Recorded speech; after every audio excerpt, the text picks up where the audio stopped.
3일 동안 수고하셨어요. 우리 서로 인사하십시다. 사랑하고 축복합니다. 온라인에 계신 분들도 사랑하고 축복합니다. 네. 오늘 전도서 7장부터 9장까지의 말씀을 읽었는데 7장 1절 말씀 같이 한번 읽어보십시다. 7장 1절에요. 시작. 좋은 이름이 좋은 기름보다 낫고 죽는 날이 출생하는 날보다 나으며, 좋은 이름이 좋은 기름보다 낫고 그랬어요. 여기 좋은 기름은 이스라엘 나라니까 감람유 올리브를 말하죠. 올리브 기름은 식용으로도 쓰지만 화장품으로도 쓰고 또 의약품으로도 쓰고, 병든 자가 있느냐가 기름을 발라 그 기름을 바르는 것은 올리브를 말하고 있는 것입니다. 잔치집에도 필요한 게 기름이고 장례식 때도 필요한 게 기름이고 성전에 불을 밝히는 데 필요한 것도 기름이고, 기름이 얼마나 용도가 많은지 그건 아주 보물처럼 여기는 것이고 재산 목록에 들어가는 게 이 기름입니다. 그런데 이름과 기름 어떤 게 더 사람들의 마음을 끌고 어느 것이 더 귀중하다고 생각을 합니까? 선택하라 그러면 어떤 걸 선택하겠어요? 아마도 사람이 살아갈 때 필요한 게 기름이니까 기름을 선택하려고 하지 않을까요? 근데 오늘 성경은 기름이 그렇게 용도가 많고 귀중한 것인들 그보다 이름이 더 귀중하다, 그 얘기를 하고 있는 것이죠. 이 이름과 기름을 비교하고 있는 모습을 보니까, 근데 이름, 기름 이게 끝자가 같잖아요. 근데 한국말은 끝자 같은데 히브리 말에는 앞자가 같아요. 미안합니다.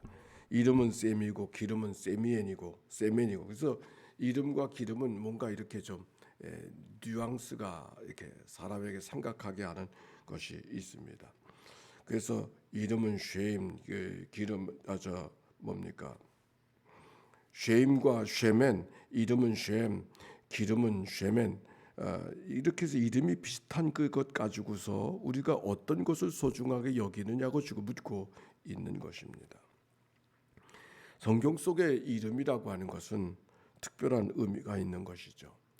내가 누군가 하는 것은 그가 어떤 이름을 가졌는가, 그가 어떻게 살아야 되는가는 그가 어떤 이름을 가졌는가가 그의 삶을 결정하고 있는 것입니다. 그러므로 우리가 이름을 얼마나 소중하게 여기고 살아가야 되겠는가 하는 것을 말씀하고 있습니다. 에덴 동산에 하나님께서 아담을 지어 놓으시고 제일 먼저 하게 하신 일이 뭐예요? 이름을 짓는 일이잖아요. 이름을 짓는 일. 이사야를 하나님께서 불러 주실 때 이렇게 말씀해 주셨습니다. 내가 너를 지명하여 불렀나니 너는 내 것이라. 이사야서를 통하여 주셨던 하나님의 말씀이죠. 예수님께서도 내가 선한 목자라고 말씀하시고 이름을 각각 불러내신다고, 양들의 이름을 각각 불러내신다고 그렇게 말씀해 주셨습니다. 오늘도 하나님께서 우리를 각각 불러내 주셨다고 하는, 이름을 불러내 주셨다고 하는 것, 이름대로 살아가는 그런 은혜가 우리 안에 있기를 바랍니다. 근데 이름이 얼마나 소중한가 생각을 하니까, 왜 이름이 소중할까? 우리가 하나님 앞에 가게 됐을 때 하나님께서 우리의 이름대로 불러주실 줄로 믿습니다. 우리의 이름이 그렇게 소중하니까요.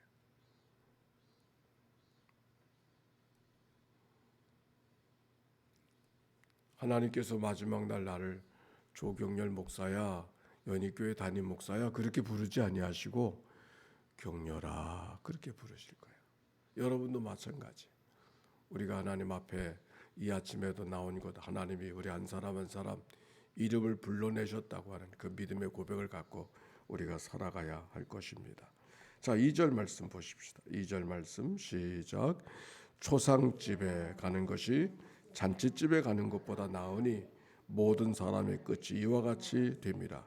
산자는 이것을 그의 마음에 둘지니라. 4절도 봅시다. 시작. 지혜자의 마음은 초상집에 있으되 우매자의 마음. 이름과 기름을 비교했듯이 초상집과 잔치집이 있다 그러면 어디로 가시겠어요? 초상집도 나고 잔치집이 있어요. 결혼식도 있고 초상집도 있으면 어디로 가시겠어요? 네. 이준하 장로님은 어디로 가시겠어요? 네, 아마 어떤 사람은 그렇게 초상집은 목사님이 가세요. 난 잔치집 갈게요. 근데 여기 성경에 보니까 초상집으로 가라 이렇게 말씀해요.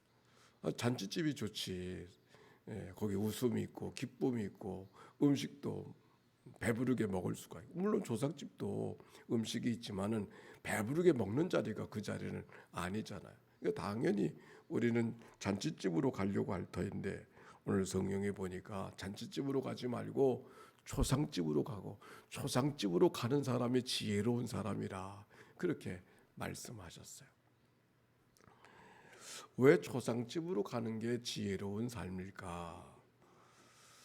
초상집에 가야 우리의 삶이 어떤 삶인가를 돌아보게 하시는, 마치 미러링, 이 거울 보기가 되어져서 우리가 살아가는 삶을 우리가 알지 못하고 살아갈 때가 있지 않습니까? 머리의 화요일이라고 하는 그 책에 보면 이 세상의 모든 사람이 다 죽는데, 모든 사람이 예외 없이 죽는데 내가 죽을 건 생각하지 않고 살아간다는 거예요. 만약 내가 죽을 것을 잘 알고 살아가면 우리들의 인생이 이대로 살지 못할 거라고, 그런 말씀이 그 이야기 가운데, 선생님과 대화하는 가운데 있습니다.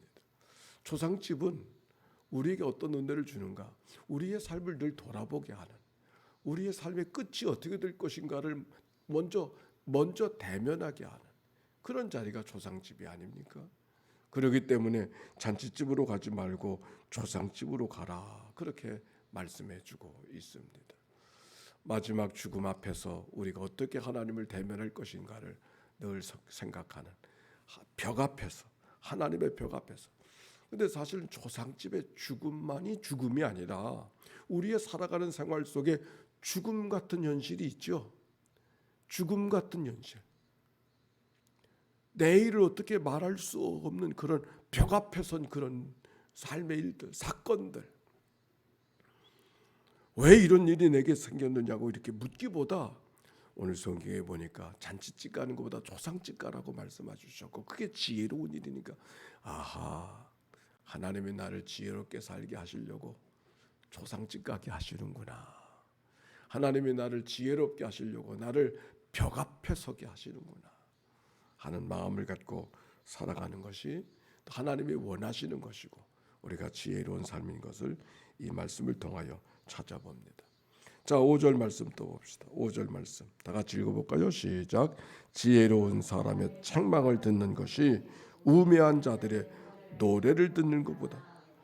이 책망 듣는 것과 노래 듣는 거 어떤 게 좋겠어요? 노래 듣는 게 좋지. 근데 여기 성경에는 뭐라고 말하냐면, 지혜로운 사람의 책망을 듣는 것이 우매한 사람의 노래를 듣는 것보다 낫다, 그렇게 말씀해 주셨습니다.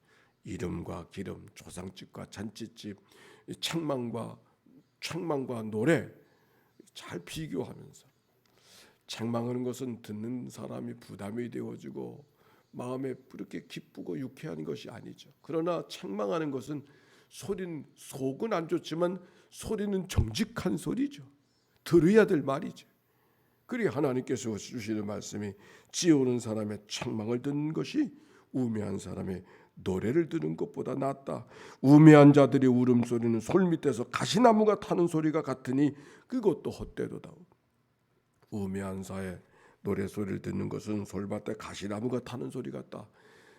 가시나무, 마른 장작이 타는 것 같다 말이죠. 순식간에 타버리는 그런 모습을 지금 성경이 우리에게 표현해주고 있어요. 탐욕이 지혜자를 우매하게 하고 뇌물이 사람의 명철을 망하게 하느니라. 탐욕이 지혜자를 우매하게 하고, 욕심이, 모든 죄의 근본이 욕심이라고 했어요. 탐식, 탐욕, 탐색, 탐욕, 그것이 모든 죄의 근거라고 이야기했습니다. 욕심이 잉태한 자 죄를 낳고 죄가 장성한 자 사망을 낳느니라, 그렇게 말씀해 주셨어요. 어떻게 지혜자가 어리석은 사람이 되는가? 그분의 욕심이, 그 욕심으로 세상을 바라보면은 자기가 자기를 바라보질 못하잖아요. 그래서 그 바둑이나 이렇게 장기를 두는 사람들 보면은 밖에 사람은 다 들여다 보이는데 그 안에서 말을 두고 있는 사람은 어디로 갈지, 말이 어디로 가야 되는 게 바른 길인지 알 수가 없잖아요. 왜? 욕심이 그 마음속에 있으니까 그것을 바라볼 수 없는 것과 똑같은 거예요. 우리의 살아가는 삶이 그러하다. 자, 8절에 보니까 또 8절 봅시다. 시작. 일의 끝이 시작에 낫고 참는 마음이 교만한 마음보다 나으니. 그래서 독일의 속담 가운데 끝이 좋아야 모든 것이 좋다 그런 말이 있어요. 끝이 좋아야 모든 것이 좋죠. 오늘 좋다고 할지라도 끝이 좋아야 모든 게 좋은 거예요. 아무리 우리의 삶이 왕년에 옛날에 대단한 삶을 살아서도 끝이 좋지 않으면 아무 소용 없는 거 아닙니까? 그러므로 우리들의 삶이, 어른들이 그런 말씀 많이 하시죠. 잘 살기 위해 사는 게 아니라 잘 죽기 위해 산다고. 우리의 죽음의 시간이 어떻게 하나님 앞에 돌아오는가? 아니 우리가 지나온 삶은 대단하지 못한 삶을 살았다 할지라도 우리가 하나님 앞에 어떻게 살아갈 것인가, 어떻게 맞이할 것인가, 마지막 시간이 소중하다 하는 말씀을 우리가 기억하게 되어집니다. 여기 성경에 보니까 교만이라고 하는 그런 말이 나오지 않습니까? 일의 끝이 시작보다 낫고 참는 마음이 교만한 마음보다 나으니. 지나간 시간에 나누었던 말씀이 기억나요. 교만이라는 말씀이, 교만이 인간의 죄 가운데 가장 큰 죄인데 누가 교만한 건가? 생각해보면 교만하면 누가 교만한 사람인가? 다른 사람들을 돌아보는데 성경에 보니까 교만하지 않은 사람이 없어. 모든 사람이 다 교만해요. 근데 자기를 교만하다고 생각하고 살아가는 사람은 또 아무도 없어. 아이, 교만하게 인생을 살아야지. 그런 사람 어디 있어요? 어쩌든지 겸손하게 살아가려고 오늘도 새벽을 깨우고 기도하고 말씀 보고 있잖아요. 그럼에도 불구하고 성경은 너희들이 교만하다, 내가 교만하다 그렇게 말씀하는 거예요. 무엇이 교만인가? 우리가 그때 말했어요. 우리가 뭘 하든지 하나님께 묻고 듣고 하나님께 먼저 물어보지 않고 행하는 게 다 교만이라 그랬어요. 뭐가 교만이라고요? 하나님께 먼저 물어보지 않고 행하는 게 교만이라 그랬어요. 내가 결정하고 내가 생각하고 내가 판단하고 내가 행할 일을 내가 행하는 거, 그게 교만. 오늘 전도서가 계속해서 이야기해 주는 모든 게 헛되도다. 내가 혼자 생각하고 내가 먼저 결정하고 내가 판단하는 거, 그거 다 헛것이다. 전도서가 우리에게 주는 메시지는 그거 한 가지예요.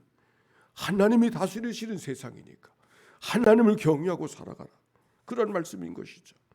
그래서 14절에 보니까 이런 말씀이 기록이 되어져 있어요. 한 절 더 봅시다. 14절 말씀. 시작. 형통한 날에는 기뻐하고 곤고한 날에는 되돌아보라. 이 두 가지를 하나님이 병행하게 하사 사람이 그의 장래를 등이 헤아려 알지 못하는. 형통한 날에는 기뻐하고 곤고한 날에는 되돌아보라. 형통한 날이 있지요. 곤고한 날도 있지요.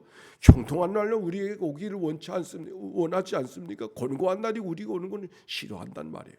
근데 성경에 보니까 주님께서 뭐라고 말씀하시냐면 형통한 날과 곤고한 날이 다 하나님의 손 안에 있다, 그렇게 말씀해요. 우리는 잘된 날이 있고 못된 날이 있는데, 그래서 잘되는 날을 살고 싶고 못된 날은 버리고 싶은데 성경에 보니까 이게 다 하나님의 손 안에 있다, 이것도 저것도. 그러면서 하시는 말씀이 뭐라 그래요? 판단하지 말아라. 판단하지 말아라. 이 두 가지를 다 하나님이 평행하사 사람이 그 결과가 어떻게 될 일을 헤아리지 못하게 하시느니라. 즉 우리의 미래가 우리의 판단 속에 있지 아니하고 누구에게? 하나님이 이끄시는, 때와 시기를 정하시는 그분 안에 있다. 그러니까 실망할 일이 생겼다고 너무 실망할 것도 없고, 좋은 일이 생겼다고 너무 좋을 일도 없어요.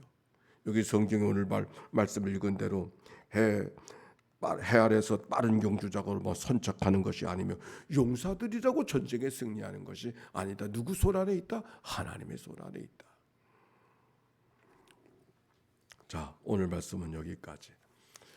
오늘 어떤 삶을 살아가려는지, 형통한 날이 될는지 곤고한 날이 될는지 우리가 다 헤아리지 못하지만, 형통하다고 너무 교만할 것도 없고 곤고하다고 너무 위축될 것도 없이 다 하나님의 평행해 주시는 봄, 여름, 가을, 겨울이 함께 있어서 우리 아름다운 계절을 만들어 가는 것처럼 우리의 삶도 그러하다는 것을 기억하고 하나님께 묻고 듣고 순종하며, 하나님이 오늘도 무엇을 순종시키시려고 이 하루를 주셨나, 그 마음을 갖고 살아가는 이날 되시기를 주의 이름으로 축원합니다.